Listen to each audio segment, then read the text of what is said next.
Hi there, it's Bernie here with you today with another scrapbooking process video. Today I'm sharing my take on this sketch, which is for the Scrapping Clearly design team for the month of August. Hoping that you can play along with us. I'll leave all the links below underneath this video, so if you want to come and join us, we'd love to have you come and play along.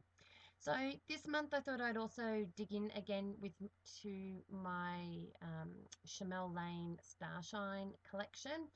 I'm loving this collection at the moment. I've made quite a few layouts with it already, and I seem to be getting a lot of good use out of this collection. So I thought I would pull out my dies there, my metal dies. As you can see, I have got my trusty little Sizzix die cut machine there on the table with me, and I was going through there before all my flower dies. I was lucky enough last year to be asked to join the Couture Creations design team, and while I was on their team I picked up, or I was sent I should say, quite a few of the flower dies, and that was from a range or a collection called Floral Layers. So for each flower, I'm not sure if you noticed there before, there's quite a few dies, same flower but different sizes, so that they could be layered up on top. So I'm using bits of flowers from that particular collection. The one up the top there on the top of the screen there is from a different company. It's from Express It Cuts. That was one of the first flower dies I ever bought, and I still use it to this day over and over. It never gets old. So I like to mix and match between the two there. So I did start, the screen's a different color now. I did start this layout in the morning, and then because I've been home today with a sick child, I actually went down and laid down with her and then promptly fell asleep myself. So it's now in the afternoon where I'm finishing this layout. Just going through again, I've just sped it up quite a bit there because you don't want to see me faffing about with all of this. But in the sketch, it called for a flower cluster down in the bottom left hand side there of that photo. So that's what I'm working on at the moment, just using up those dies. Those dies that I'm using at the moment aren't from the Floral Layers collection.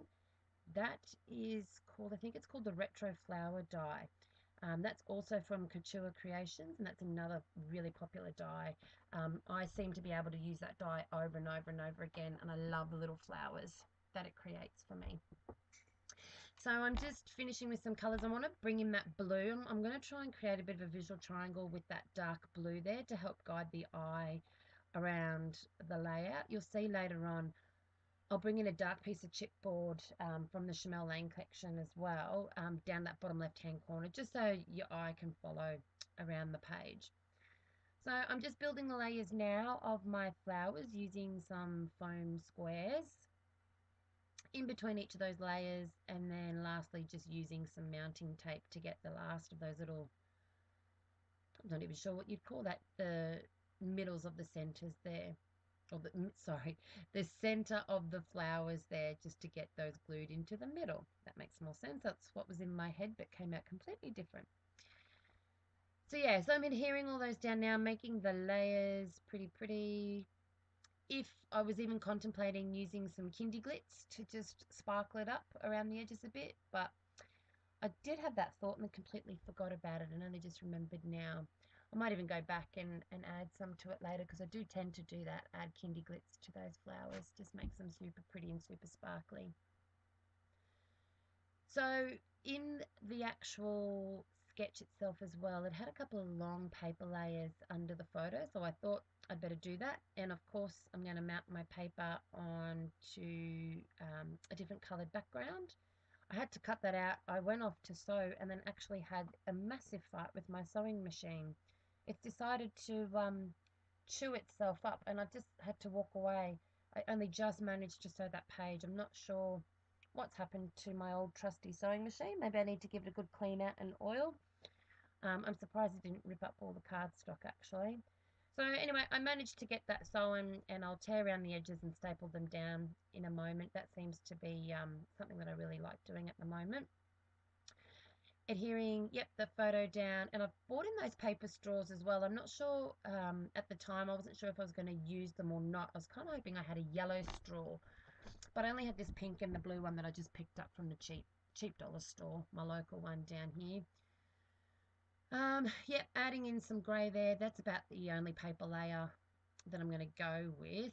In the sketch itself, it does call for a couple more, but on the right hand side there, I'm going to add in all my journaling. I've got a fair bit to say about this photo. This is a photo of my daughter and our cat Darcy from a year ago now, almost.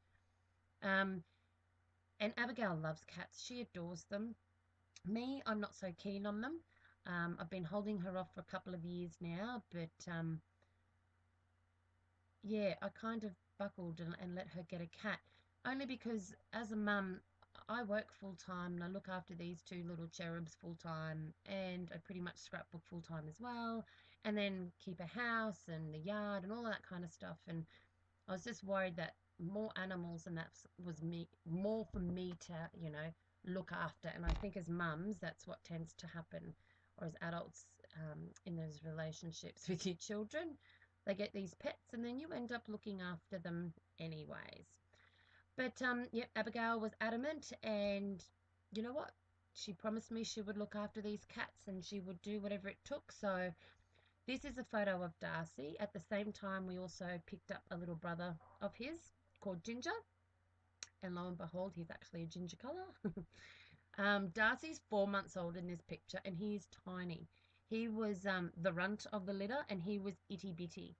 So Abigail was quite the mother hen with the two. She helped me clean their litter trays, feed them, put them in, put them out, helped me toilet train them, did lots and lots of things. So I'm so glad I got them for her now, because she just adores them. When she's home, they follow her around the house. They sleep in her bed um, during the day, not during the night because I put them outside at night time. But yeah, she loves them. She goes to her father's every second weekend, and the first thing she does is call me and asks about her cats and if they miss her. And they're the first things that she comes home and says hi to as well. So she adores them. So I ended up journaling quite a fair bit on this layout, and all I explained really was why we got them and where from.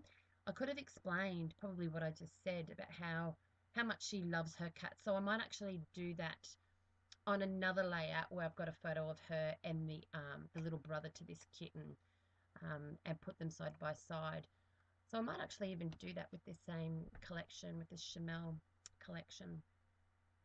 Um, Yeah, so now I'm just going to add some yellow twine. Since I don't have any yellow straws, I thought I'd bring in the yellow by attaching some twine onto that straw just to rough it up a bit as well and add some texture. And then, yeah, and then I figure I'm going to need some up the top there as well, because it just looked a bit random having it down there. I tend to do that. I like to have a bit of colour down on one end, and then I like to tie it in somewhere else so that they all, work cohesively. So here's that third blue element that I want to bring in down the bottom there. Definitely want to create that visual triangle to help lead the eye down and around the layout there. And here I am pulling out some alphas from that Chamel collection as well to adhere little Darcy's name. I put it on some non, you know, grease-proof paper there so I could move his name around and see how it would look. But then I realised I'm going to attach it there anyway because that's where it shows it in the sketch. So that's a great little tip if you could ever put it onto baking paper or non-greasy baking paper, and you can move it all around. And look, that's about it. I'm just stamping in some little hearts in between those ink splatters, and I'm about to call it a day. I'm going to add my journaling, and you'll see that in the end. Thank you so much for coming by and watching today. I hope you can come and play with us. I'll leave the links down below and see if you'd like to come play with the sketch. Okay, thanks so much. See you later.